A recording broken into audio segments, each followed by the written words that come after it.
वो अमावस्या की रात थी।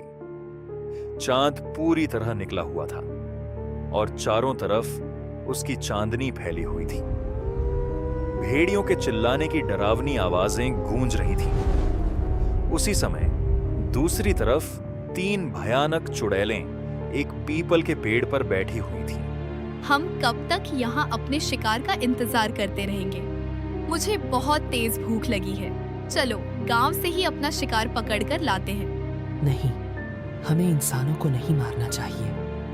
अच्छा होगा कि हम यहाँ के जानवरों को मारकर अपना पेट भर लें। लेकिन अगर कुछ नहीं मिला तो हमारे पेट में पल रहे बच्चों का क्या होगा?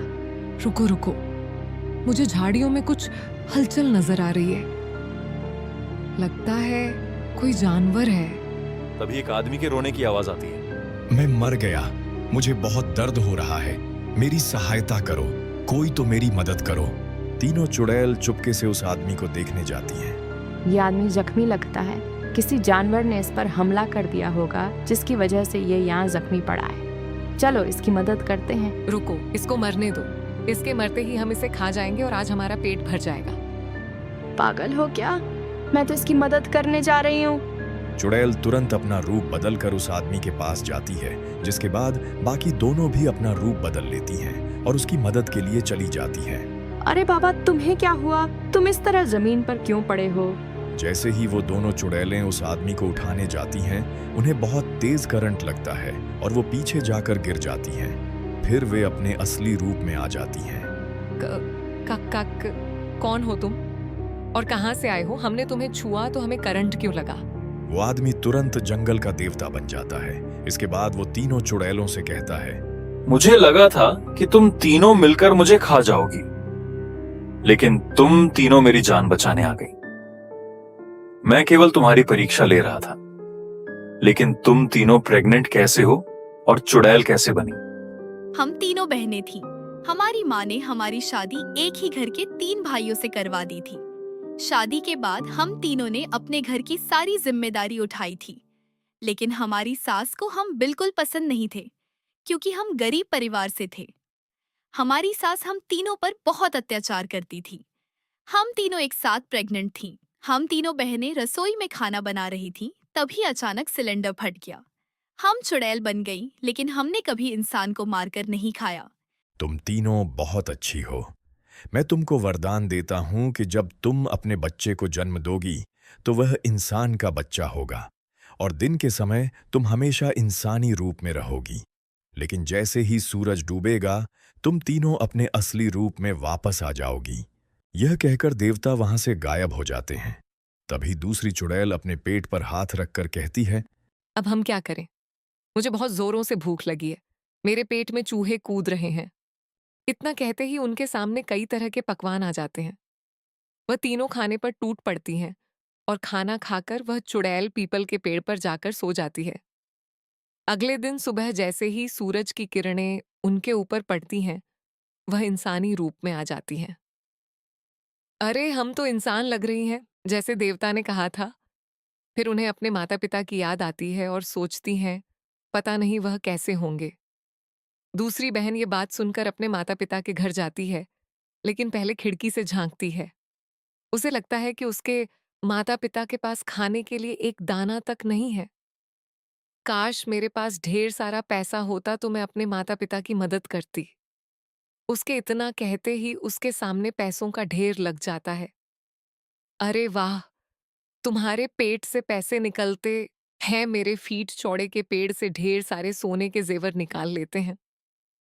ये सब हम चुपके से अपने माता पिता के घर में रख देते हैं। वह अपने माता पिता के घर में ढेर सारे पैसे और सोना रख देते हैं और वहां से चली जाती से बदला लेना चाहिए। उसने जो हमारे साथ बिल्कुल भी नहीं किया कि वह मिलकर अपनी उर्मिला के घर, जहां अपने तीनों बेटों की 2 दूसरी शादी करवा दो, एक और उसकी बहू। मैं उस पर बहुत अत्याचार कर रही होती है। अरे बुढ़िया इतनी बुरी हो गई होगी तो उसे पूछा तक नहीं लग रहा। देख जरा वर्ष कितना गंदा पड़ा है।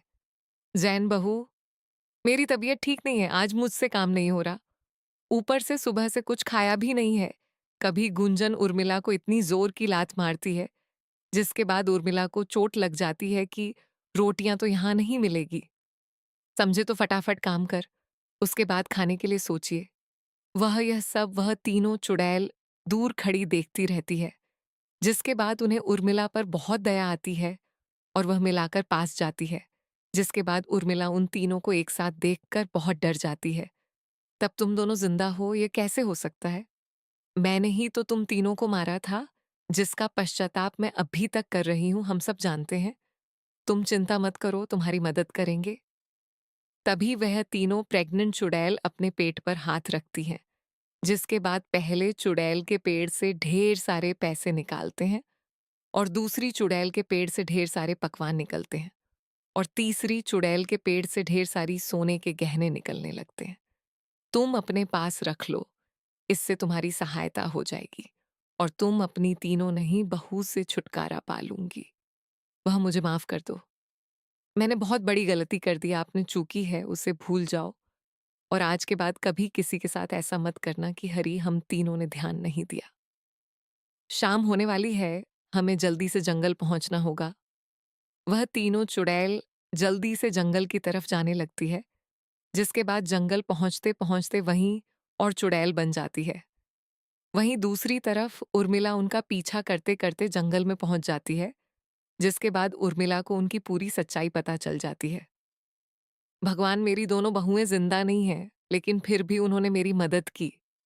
तभी अचानक से तीव्र चुड़ैलों के पेट में दर्द होने लगता है और मिला से ये सब देखा नहीं जाता, इसलिए वह तुरंत और तीनों की मदद करने के लिए उनके पास पहुंच जाती है। कुछ ही देर में वह चुड़ैल अपने बच्चों को जन्म दे देती है कि आप यहाँ कैसे पहुंची? आपको हमसे डर नहीं लग रहा? चुड़ैल के पूछने पर और मिला उन्हें सब बता देती है कि वह कैसे उनका पीछा करते करते जंगल तक पहुंच गई। अगर आज आप नहीं होती तो पता नहीं हम अपने बच्चों को कैसे जन्म देती।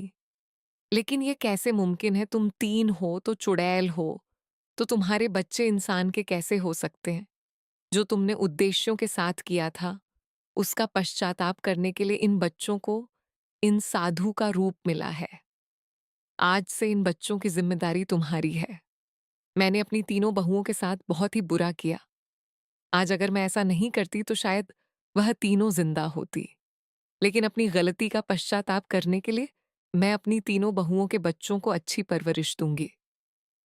यह सुनकर भारतीय चुड़ैल बहुत खुश होती है, जिसके बाद उन तीनों चुड़ैलों को मुक्ति मिल जाती है और वह तीनों उस जंगल से भिक्षा हमेशा के लिए चली जाती है।